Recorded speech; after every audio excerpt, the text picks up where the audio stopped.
Hello everyone, I am Jasleen Kaur and I'm here participating in the Bhakti-Sufi campaign on coexistence at the Manara Center for Coexistence representing OP Jindal Global University through the Jindal India Institute.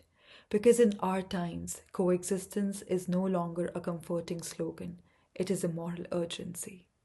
We live in an age where faith is often spoken of in raised voices, where difference is treated as danger, and where silence is mistaken for neutrality. I believe silence in such moments is participation, and so I choose to speak. Coexistence to me has never meant the delusion of belief. It means the dignity of difference, the ability to stand firmly in one's faith without needing to diminish another's. The future, I am convinced, will not be shaped by louder beliefs competing for space, but by wiser ones capable of restraint. This conviction did not come to me in theory, it came to me through inheritance. I was raised in a Sikh household where openness was not an aspiration, but a practice.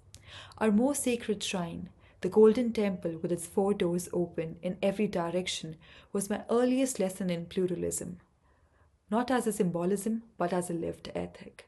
That its foundation stone was laid by a Muslim Sufi saint Sai Mia Mirji, to me one of the quietest yet strongest declarations of confidence and faith. At my home, Sikh hymns and Urdu poetry occupy the same space without contradiction.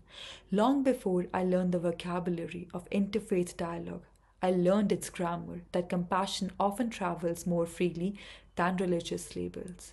The Bhakti and Sufi traditions resonate with me because they resisted rigid identity and hollow rituals. They insisted that devotion must humanize us.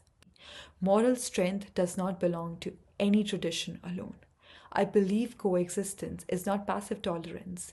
It is active responsibility. It requires us to listen where it is easier to shout, to understand where it is easier to condemn, and to remember that the faith loses its moral authority the moment it forgets empathy. In a world increasingly fractured by certainty, coexistence is an act of courage. And courage, I have learned, is not always loud. Sometimes it is simply a refusal to turn away. Therefore, I choose this campaign because faith deserves guardians and not just mere spectators. Thank you.